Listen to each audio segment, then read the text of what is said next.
IPL 2026 की क्या जबरदस्त शुरुआत हुई है। मतलब ऐसा लग रहा है कि 200 का स्कोर तो अब कोई स्कोर ही नहीं रह गया है। हर मैच में रिकॉर्ड्स बन रहे हैं और टूट रहे हैं। तो चलिए समझते हैं कि बल्लेबाजी के इस तूफान के पीछे की कहानी क्या है। पूरी कहानी की शुरुआत होती है सिर्फ एक नंबर से, 224। ये कोई मामूली स्कोर नहीं है, बल्कि ये वो लक्ष्य था जिसे मुंबई इंडियंस ने कलकत्ता नाइट राइडर्स के खिलाफ चेस किया।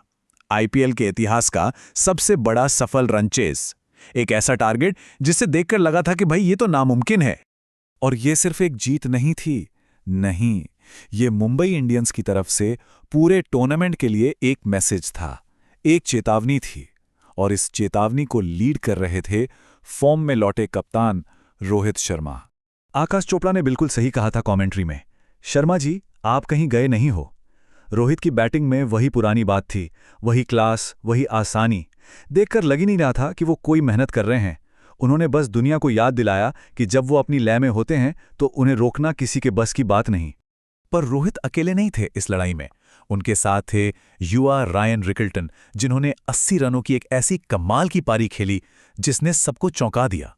उनकी जो निडर बल्लेबाजी थी ना, उसी ने इस ऐतिहासिक जीत की नींव रखी। और इस जीत से सिर्फ रन चेस का रिकॉर्ड नहीं टूटा, बल्कि एक बहुत पुराना, मतलब 13 साल पुराना सिलसिला भी टूट गया। पिछले 13 सालों से मुंबई इंडियंस अपना पहला मैच हारती आ रही थी, तो आखिरकार वो सिलसिला भी खत्म हुआ। मुंबई की ये जो जीत है, ये सिर्फ एक मैच की कहानी नहीं है, ये इस साल के आईपीएल के एक बहुत बड़े ट्रेंड को दिखाती है। और वो ट्रेंड ये है कि भाई ये टूर्नामेंट पूरी तरह से बल्लेबाजों का बनता जा रहा है। पूरे टूर्नामेंट में हम यही देख रहे हैं, 200 से ऊपर का स्कोर भी अब सेफ नहीं है। टीमें बड़े आराम से उसे चेज कर रही हैं। तो एक बहुत बड़ा सवाल उठता है, आखिर गेंदबाज गए तो गए कहां? जैसा कि आकाश चोपड़ा ने मजाकिया अंदाज में पूछा, bowlers are you there? Hello. सच में दुनिया के बड़े बड़े गेंदबाज भी इस बल्लेबाजी के हमले के सामने एकदम बेबस नजर आ रहे हैं। मिसाल के तौर पर देखिए, केकेआर ने अपने स्टार स्पिनर सुनील नारायण को कितनी देर से बॉलिंग पर लगाया, और दूसरी तरफ एमआई की टीम, जिसमें जसप्रीत बुमराह जैसा गेंदबाज है, उसने भी 220 रन लुटा दिए।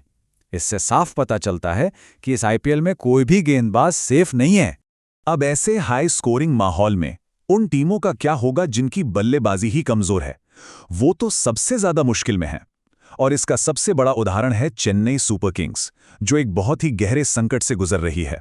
टूर्नामेंट शुरू होने से पहले ही, मतलब एक गेंद भी नहीं फेंकी गई थी और सीएसके की मुश्किलें शुरू हो गई थीं।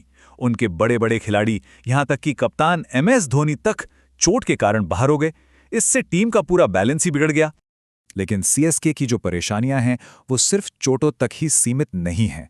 अगर हम उनके पिछले कुछ सीजन्स के आंकड़े देखें तो एक बहुत ही चिंताजनक कहानी सामने आती है। जरा इस आंकड़े पर गौर कीजिए। 2020 के बाद से चेन्नई ने 180 से ऊपर के टारगेट का पीछा करते हुए 13 मैचों में से सिर्फ एक मैच जीता है। सोचिए, एक ऐसे आईपीएल में जहां 200 आम बात हो गई है, ये आंकड़ा तो किसी टीम के लिए बहुत ही खतरनाक है। पिछले सीजन की बात करें तो उनकी बल्लेबाजी खेल के हर फेज में, मतलब पावर प्ले, मिडल ओवर्स और डेथ ओवर्स, सब में सबसे धीमी थी। और इससे भी ज्यादा चिंता की बात यह थी कि वो स्पिन के खिलाफ सबसे ज्यादा विकेट गंवाते थे, जो कि टी20 क्रिकेट में एक बहुत बड़ी कमजोरी है।